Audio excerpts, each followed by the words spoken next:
The group text arrived 3 weeks before Thanksgiving. Big news.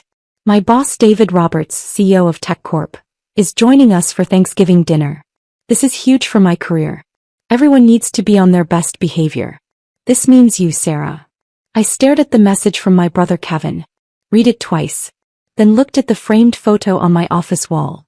Me shaking hands with David Roberts at last quarter's board meeting. My assistant knocked. Dr. Whitmore? The Tech Corp board materials just arrived. Thursday's meeting agenda includes the Q4 review and the merger discussion. Thanks, Patricia. I'll review them tonight. She hesitated. You're smiling. Good news. My brother just invited my board colleague to Thanksgiving dinner. He has no idea we know each other. Oh, this should be interesting. Interesting doesn't begin to cover it. I'm Sarah Whitmore, 41 years old, and I've spent my entire life being dismissed by my family. My brother Kevin is 3 years younger. From birth he was the golden child. The son. The heir. The one who mattered. I got straight A's. Kevin got participation trophies. Guess which one Dad celebrated? I graduated high school as valedictorian. Kevin barely graduated. Dad threw him a huge party for making it through. I got a full ride to MIT for computer science. Dad said, "That's nice, but who's going to marry a woman who's smarter than him?" Kevin went to state school on Dad's dime, partied for 5 years and graduated with a 2.3 GPA in business. Dad called him a late bloomer and gave him a car. I got my master's in computer science, then my PhD in artificial intelligence. Published research papers. Won awards. Got recruited by Stanford to teach. Dad's response, "When are you going to get a real job?" Kevin got an entry-level sales job at a tech startup. Dad bought champagne. I became a professor at Stanford. Published a book on AI ethics that became required reading in computer science programs worldwide. Got invited to speak at conferences across the globe. Dad asked if I was making tenure yet, like it was a participation trophy. Then I started consulting. Tech companies needed AI expertise. I had it. Started small, $5,000 projects, advisory work, weekend consulting. Within 3 years I was on the boards of 5 Fortune 500 companies. Board seats paid $300,000 to $500,000 per year. I made $2.1 million annually just from board work. Another $800,000 from my Stanford salary and research grants. Plus consulting fees that ranged from $50,000 to $200,000 per project. Last year my total income was $4.3 million. My family thought I was a teacher making $80,000 a year. Because I'd stopped trying to correct them. Kevin had been at Tech Corp for 2 years. Sales associate. One of 300 people doing the same job. He made maybe $65,000 a year plus commission. But he talked like he ran the company. Every family gathering was the Kevin show. Stories about his big deals. Name-dropping executives. Explaining technology he barely understood to our parents who understood even less. Dad ate it up. "That's my son. Moving up in the world." Mom would add, "Sarah, you should ask Kevin for career advice. He really understands business." I had a PhD from MIT and sat on 5 corporate boards. Kevin cold called small businesses trying to sell cloud storage solutions. Future mom.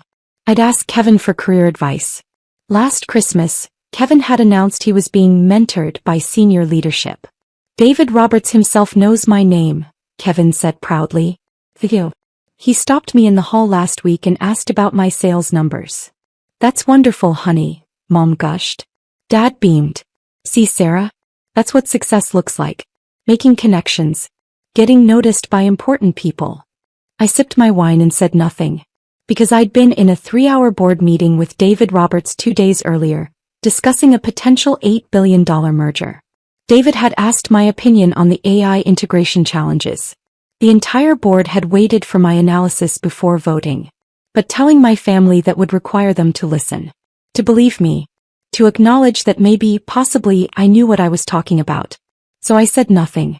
Kevin's Thanksgiving announcement came with 6 follow-up texts. "Dad, make sure the house looks good. First impressions matter. Mom, we need good food. Not your usual stuff. This is a Fortune 500 CEO. Sarah, please dress appropriately. Nothing weird. And don't talk about your teaching stuff. It's boring. Everyone.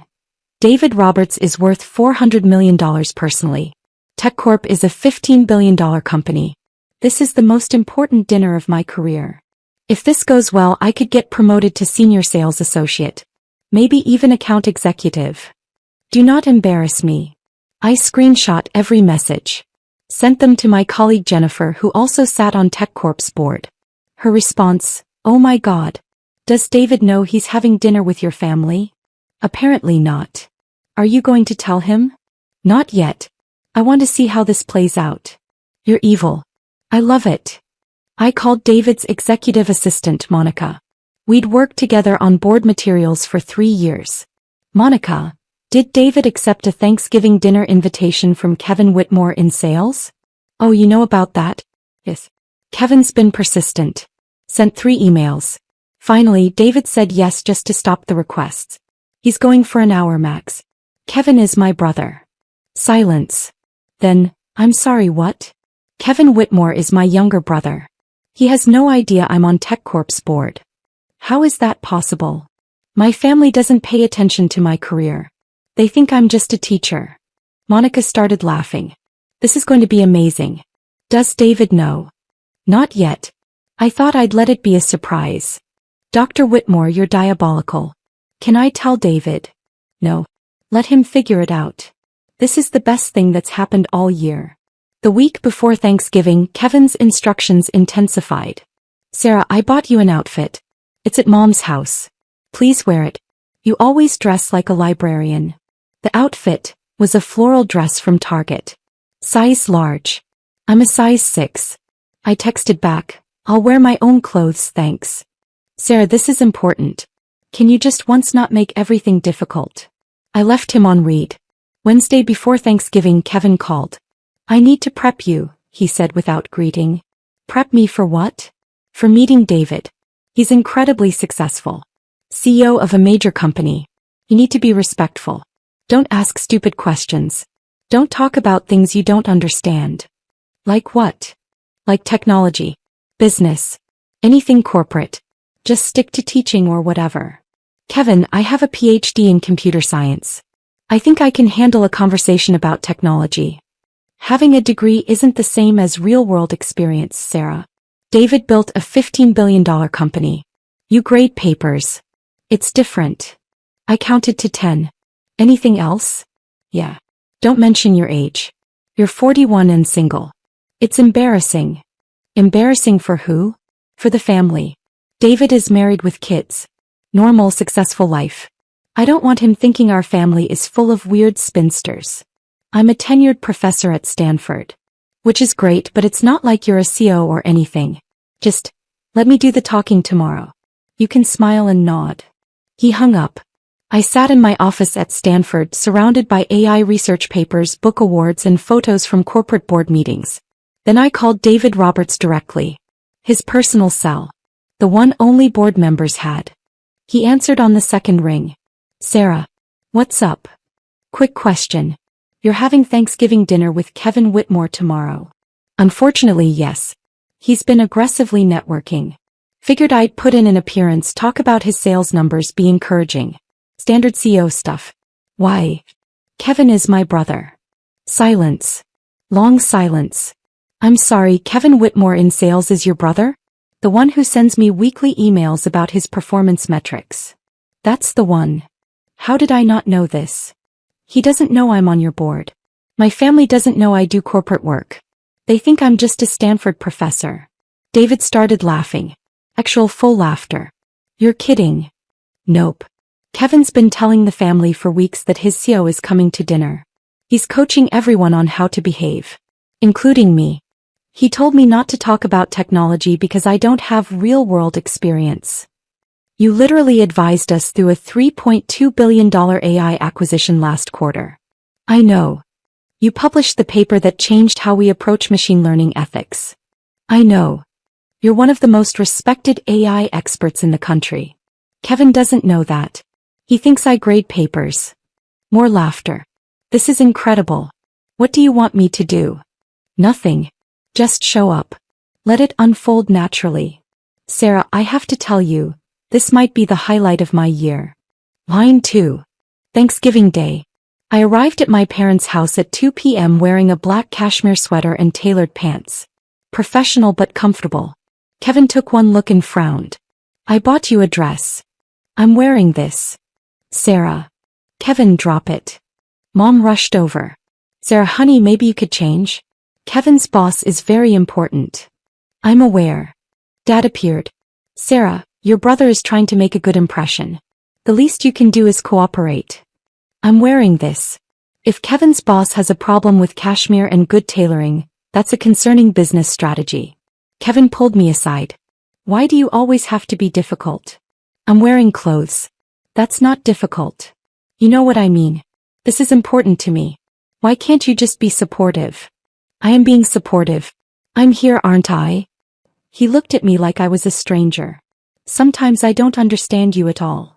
The feeling is mutual. David Roberts was due at 4 p.m. Kevin checked his watch every 3 minutes starting at 3:30.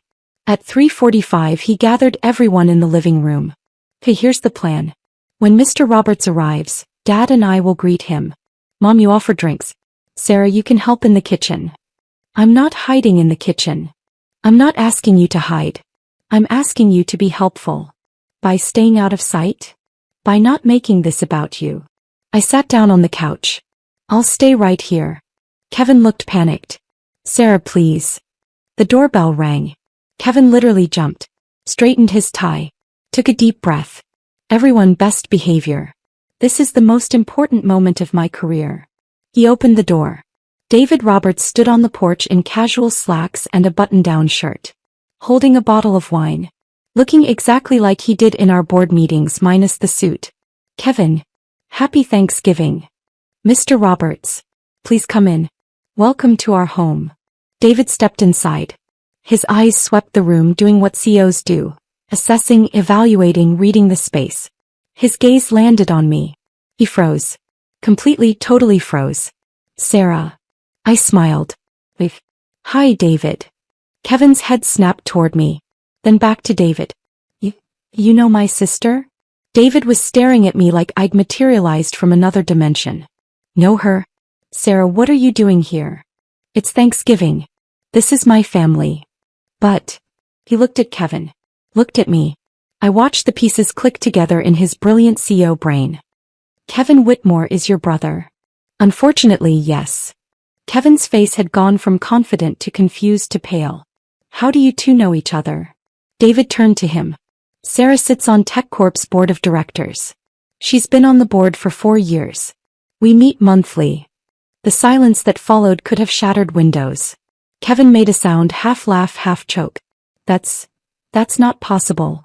It's very possible, David said, still looking at me like he was solving a puzzle. Sarah is one of our most valuable board members. Her expertise in AI has been crucial to our strategic direction. Mom spoke up. Sarah is a teacher. At Stanford. She's a tenured professor, yes. But she's also on the boards of 5 Fortune 500 companies. Including mine. David turned to me. How did I not know Kevin was your brother? Different last names, I said. I use my married name professionally. Well, formerly married. You were married? Kevin's voice cracked. For 6 years. Divorced 3 years ago. You didn't notice because you never ask about my life. Dad stood up. Now wait just a minute. You're on corporate boards? Since when? Since 4 years ago for TechCorp. 7 years for the others. You never told us, Mom said. I did tell you. Multiple times. You said it was nice, and changed the subject. David was watching this exchange with visible fascination. I'm sorry, you told them you were on corporate boards and they didn't, what? Believe you. They didn't ask for details, I said. They assumed it was some minor advisory thing. Not worth discussing. Kevin found his voice. You're on the board. The actual board. The one that makes decisions about the company. Yes, Kevin. The board of directors. I'm on the compensation committee and the technology oversight committee. I approve your CEO's salary. I gestured to David. Among other things. David was trying not to smile. Failing. Sarah, your family thinks you just teach? They think I'm a professor who grades papers and occasionally publishes articles nobody reads. Your book on AI ethics is required reading at MIT and Stanford. It's been cited in over 3,000 academic papers. Your research changed how the tech industry approaches machine learning. Kevin sat down. Actually sat down like his legs had given out. Dad looked at David. Is this true? Absolutely true. Sarah is one of the foremost experts on artificial intelligence in the world. Companies pay her up to $200,000 for a single consulting project. Her board seats pay $300,000 to $500,000 annually. Each. Mom's hand went to her mouth. She makes more than I do, David continued, clearly enjoying himself now. And I'm the CEO of a $15 billion company. That's not quite true, I corrected. Your compensation package last year was $12 million. I make about $4.3 million. Fair point, David conceded. But you make it without the stress of running a company. Kevin was staring at me. $4 million? Give or take. Depends on consulting projects and speaking fees. Speaking fees. I give keynote speeches at tech conferences. Usually $50,000 to $75,000 per speech. The room was completely silent. David, to his credit, was handling this beautifully. You know, Kevin, you told me your sister worked in retail. Kevin's face went from pale to red. I said she worked at a university. You must have misunderstood. No, you specifically said retail. I remember because I thought it was odd that you had a sister in retail while you worked in tech. I don't remember saying that. I do. It was 3 months ago.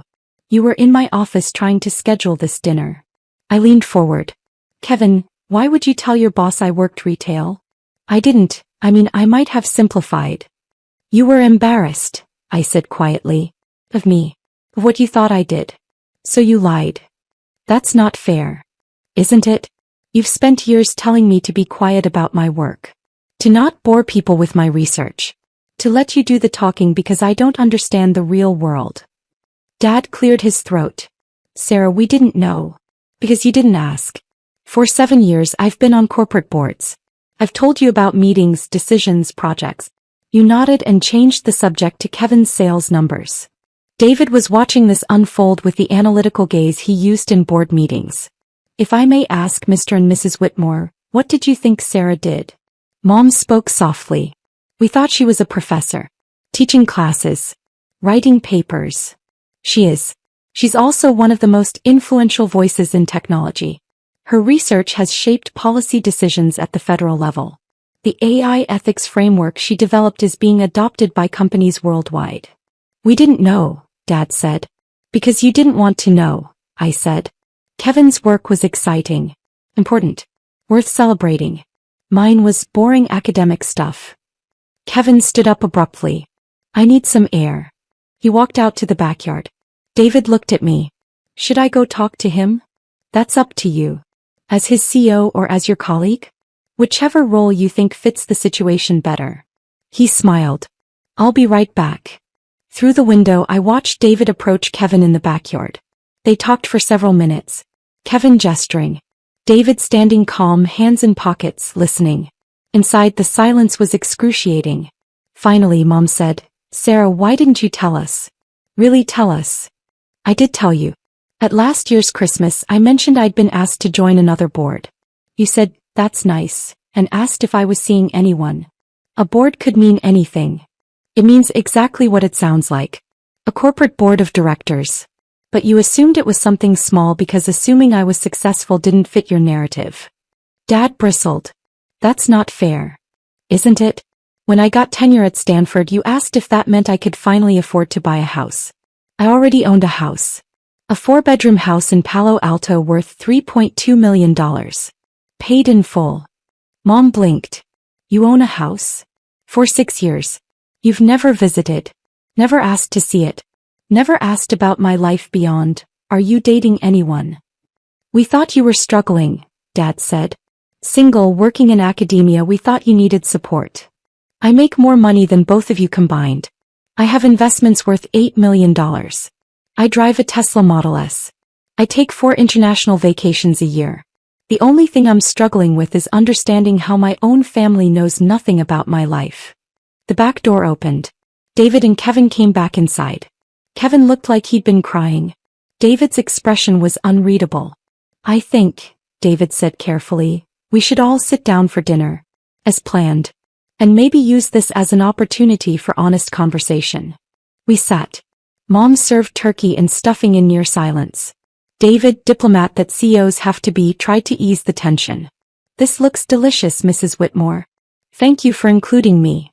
Of course, Mom said quietly. Kevin hadn't looked at me since coming back inside. David turned to me. Sarah, I've been meaning to ask, did you finish that paper on algorithmic bias? The one you were presenting at the MIT conference. Finished it last week. Published in the Journal of Machine Learning Research. Should be out next month. I'd love to read it. Might be relevant for our new hiring platform. I'll send you a copy. Dad cleared his throat. What exactly does Sarah do on your board, Mr. Roberts? Please call me David. And Sarah provides expertise we desperately need. Technology moves fast. AI especially. Sarah helps us understand not just what's technically possible, but what's ethical, sustainable, and strategic. Can you give an example? Mom asked. David glanced at me for permission. I nodded. Last quarter, we were considering acquiring a company that specialized in facial recognition technology, worth about $3.2 billion. Sarah spent 2 weeks analyzing their algorithms. Found bias in their training data that would have exposed us to massive liability and reputation damage. Her analysis saved us from a catastrophic acquisition. She did that? Dad asked. She did. The board voted unanimously against the acquisition based on her recommendation. 6 months later, that company got sued for $400 million over the exact issues Sarah identified. Kevin was staring at his plate. Sarah's not just on our board, David continued. She shapes our strategy. When we discuss AI integration, autonomous systems, machine learning applications, we wait for her analysis. Because she sees things others miss. I didn't know Sarah did any of that, Mom said quietly. Most people don't, I said. Board work is confidential. I can't discuss specific decisions publicly. But when I mentioned being in board meetings, being on committees, consulting for tech companies, that was all real. You just never asked for details. Kevin finally spoke. I told everyone you just graded papers. I know. I told David you worked retail. I know that too. Why didn't you correct me? Would you have believed me if I did? He opened his mouth. Closed it. No answer. David cut into his turkey. For what it's worth, Kevin, your sister is one of the most impressive people I work with. She's brilliant, insightful, and completely unpretentious about her expertise. Unlike some people, I said, looking at Kevin. He flinched. Sarah, Mom started. We owe you an apology. For what specifically? For not seeing you. Really seeing you. For assuming I was less successful than Kevin, I added. For telling me to be quiet about my work. For dismissing my career while celebrating his entry-level sales job. Dad shifted uncomfortably. We didn't mean. Yes, you did. You meant exactly that. Kevin was the son. The important one. The one whose career mattered. I was the daughter who didn't quite fit. Too smart. Too unmarried. Too different from what you wanted. The silence that followed was broken only by David's fork on his plate. Then he said quietly, I think this is a family conversation. I should probably go. Please stay, I said. You're the only person here who's actually valued my expertise. He stayed. After dinner, Kevin asked to talk to me privately. We went to the front porch. November evening. Cold enough to see our breath. I'm sorry, he said immediately. For which part? All of it. Telling David you worked retail. Coaching you not to speak. Assuming you knew nothing about technology. He looked at his hands. Telling the family for years that you were just a teacher. Making you feel small. Why did you do it? Because you scared me. I hadn't expected that. Scared you how? You were always smarter. Always more accomplished. Straight as while I struggled for CS. Full ride to MIT while I barely got into state school. PhD while I was barely graduating undergrad. He took a breath. It was easier to tell myself you were just academic. Just theoretical. That I was the one in the real world, doing real work.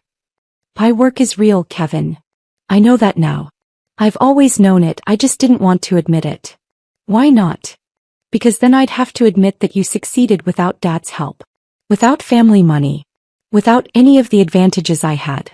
You did it all yourself and you did it better than I ever could. I leaned against the porch railing. I never wanted to compete with you. I know. But I competed with you anyway. And I lost. It's not a competition. To Dad it is. The golden son versus the disappointing daughter. Except the disappointing daughter turned out to be more successful than the golden son ever dreamed of being. Kevin. I make $65,000 a year, Sarah. You make $4 million. You own a house worth more than I'll make in 50 years. You sit on boards with CEOs and billionaires. You've accomplished more than anyone in our family by a factor of 100. And you lied to everyone about it. Because I couldn't handle the truth. That my sister, the one I'd been told was less important, less valuable, less worthy of attention, was actually the most successful person in our entire family. I didn't respond. Let him sit with that truth. David talked to me in the backyard, Kevin continued. Asked me why I lied about you. I tried to explain and he just looked at me and said, "You know what I see? A man so insecure about his own accomplishments that he has to diminish his sisters to feel adequate. David doesn't pull punches. He told me I should be proud of you. That having a sister on his board should have been the first thing I mentioned when I started at TechCorp. That I hid you. Diminished you. Made you smaller so I could feel bigger. Yes. You did. Can you forgive me?"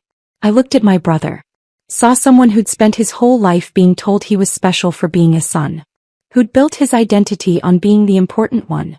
And who'd just had that identity shattered by discovering his dismissed sister was the truly accomplished one. "I don't know," I said honestly. "You didn't just lie once, Kevin.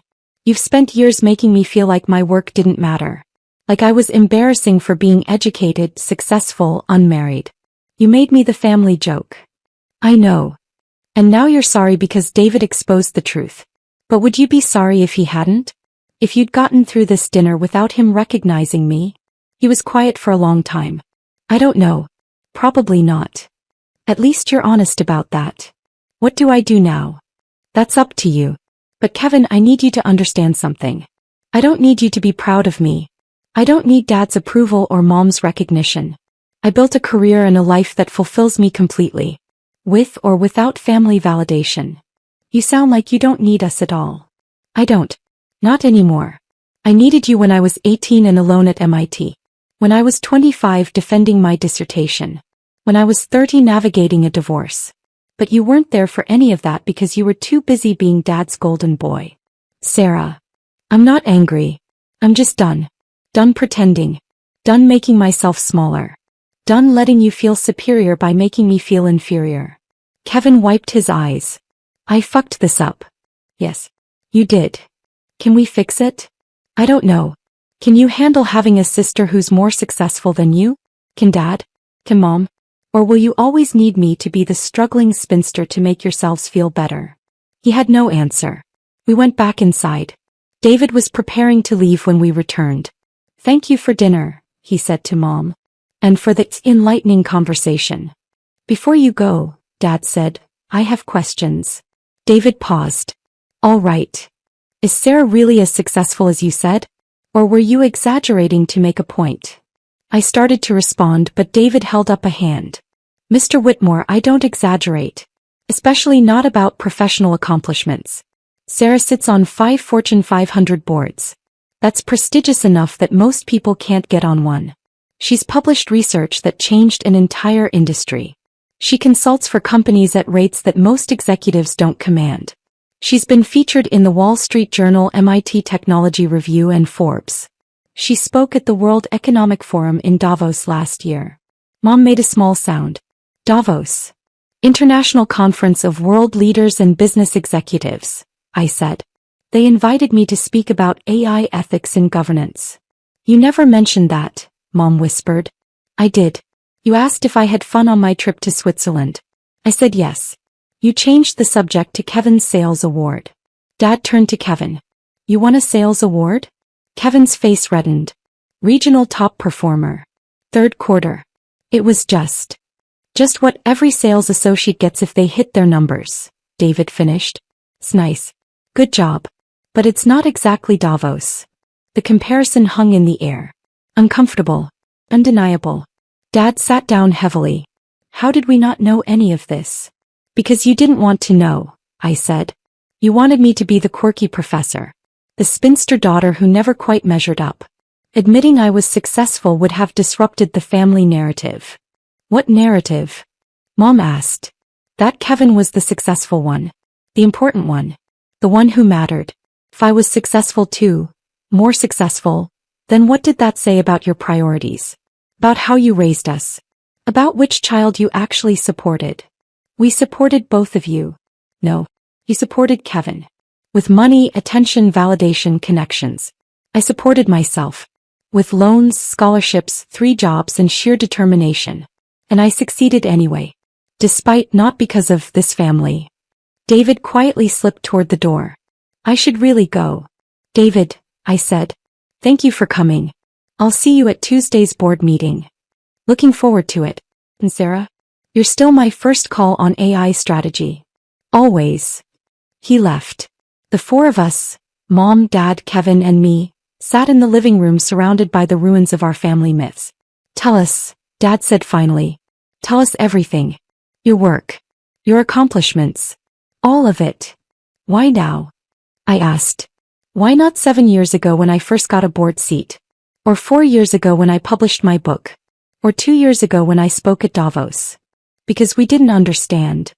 No. Because you didn't care to understand. There's a difference. Mom was crying quietly. We failed you. Yes. You did. Can we fix it? She asked, echoing Kevin's question. I don't know. Can you handle knowing your daughter is more successful than your son? Can you celebrate my accomplishments without diminishing them to make Kevin feel better? Can you value me for who I actually am instead of who you wanted me to be?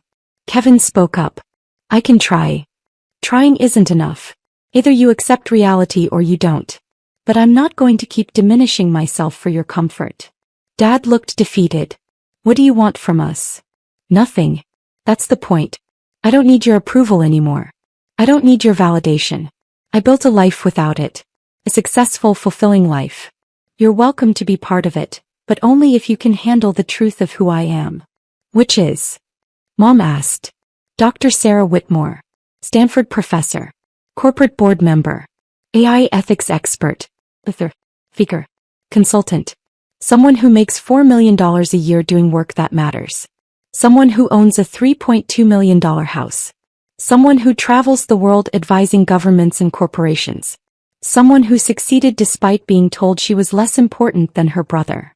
The silence stretched. Finally, Kevin said, I told my coworkers about you. After David left my office today, I told them my sister is on the board.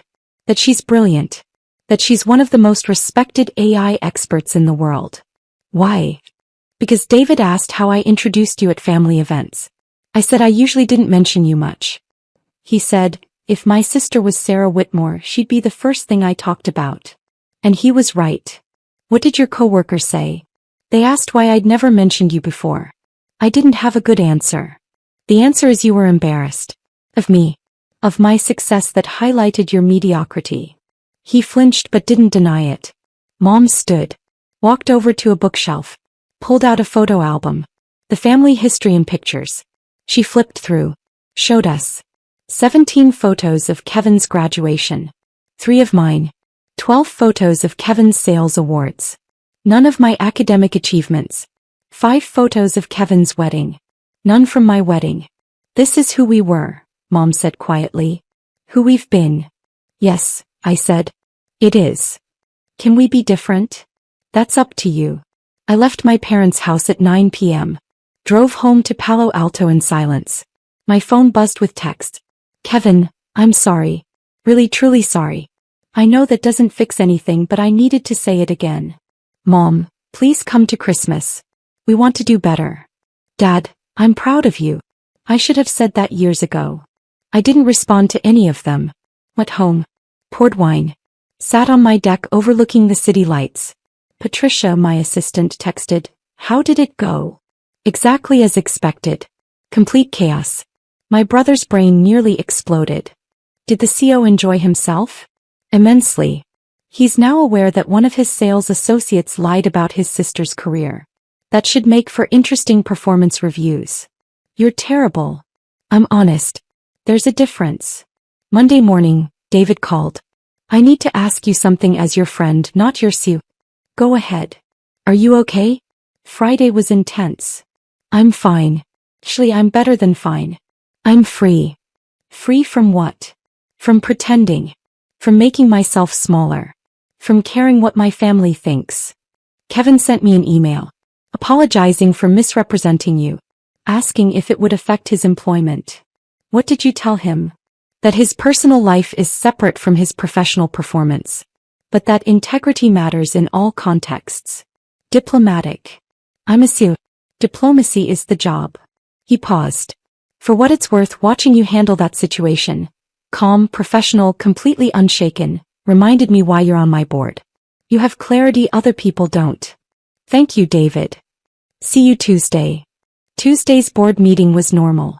Strategic discussions. Financial reviews. Merger analysis. At the end, David addressed the board. Before we adjourn, I want to acknowledge Dr. Whitmore. I had Thanksgiving dinner with her family last week. They had no idea she was on this board. Or any board. Or that she's one of the foremost AI experts in the world. The other board members looked shocked. How is that possible? Asked Jennifer, the board member who already knew the story. Because I don't advertise my accomplishments to people who don't value them, I said simply. David smiled. Which is exactly why you're invaluable. No ego. Just excellence. The board applauded. After the meeting, 3 board members approached me. I had no idea your family didn't know about your work. Most people don't. I keep my professional and personal lives separate. Still, to have family not recognize your achievements. It's their loss, not mine. And I meant it. Christmas came with another round of texts. Please come. We want to celebrate you properly this year. I almost declined. Almost spent Christmas alone with a good book and expensive wine. But curiosity won. I arrived Christmas Eve. Brought nothing. Expected nothing. The house was different. Everywhere I looked there were changes. A framed copy of my book on the mantle. My Forbes 40 Under 40 article printed and displayed. A photo from my Davos speech on the wall. Mom saw me noticing. We've been researching. Your work. Your accomplishments. We printed articles. Bought your book. Watched your TED Talk. I've given 3 TED Talks. We watched all 3. Kevin appeared. I read your AI ethics paper. The one about algorithmic bias. I didn't understand all of it, but what I did understand was brilliant. Thank you. Dad emerged from the kitchen. Sarah. I'm glad you came. Me too. Dinner was quiet. Polite. Careful. Halfway through, Mom said, we'd like to hear about your work. Really hear about it. If you're willing to share. I looked at them. Saw people trying. Failing. But trying. What do you want to know? For the next 2 hours I talked. About boards. Research. Consulting. The companies I advised. The policies I shaped. The students I mentored. They listened. Actually listened. Asked questions. Real questions. When I mentioned a $200,000 consulting project, Dad didn't flinch. When I explained a board decision that saved a company $400 million, Mom didn't change the subject. When I described speaking to the Senate about AI regulation, Kevin didn't make it about himself. It was strange. Uncomfortable. At the end of the evening, Dad said, I'm proud of you. I should have said that every day for the past 20 years. But I'm saying it now. Thank you. Can we start over? Mom asked. Not forget what happened but try to be better? I don't know. Can you? We want to try. I looked at Kevin. What about you? I told everyone at work about you. My sister on the board. My sister the expert. My sister who's changing the world. I've been bragging about you for weeks. That's a change. I know. And Sarah? I'm sorry. For everything. 4 years of making you small. For being threatened by your success. For lying about who you are. Apology noted. Not accepted? He asked quietly. Not yet. But maybe someday. He nodded. Understanding that some bridges take time to rebuild. 6 months after that Thanksgiving, Kevin got promoted at TechCorp. Not because of me. I stayed completely out of it. He earned it. Hit his numbers. Improved his performance. Showed initiative. He called to tell me, "I'm senior sales associate now. Small promotion, but it's progress. Congratulations." I told my new team about you. My sister who advises the CEO. They were impressed. Good. Sarah, I'm trying. I know I fucked up. I know I spent years being a terrible brother. But I'm trying to be better. I see that. Is that enough? It's a start. We had lunch the next week. Talked about work. His challenges. My projects. He asked intelligent questions about AI ethics. Actually listened to the answers. It wasn't perfect, but it was real. Mom and Dad visited my house for the first time. Walked through my home office. Saw my awards. My library. My life. "This is beautiful," Mom said. "Thank you. I'm sorry we never visited before." "I know. Can we do better?" "You're doing better. Keep going." A year after that Thanksgiving, I was named to Forbes' Most Powerful Women in Tech list. My family threw me a party. A real party. With my accomplishments celebrated. My work recognized. My expertise valued. Kevin gave a toast. To my sister Sarah. Who succeeded despite having a family that didn't see her. Who built an empire while we were celebrating my sales awards. Who proved that real success doesn't need validation, it creates it. Everyone applauded. Mom cried. Dad beamed. Kevin looked genuinely proud. It wasn't forgiveness. Not entirely. But it was acknowledgement. Recognition. Respect. And sometimes that's enough. I stayed in touch with David Roberts. Remained on TechCorp's board for 8 more years. Helped guide the company through 3 major acquisitions, 2 CEO transitions, and the AI revolution that transformed the industry.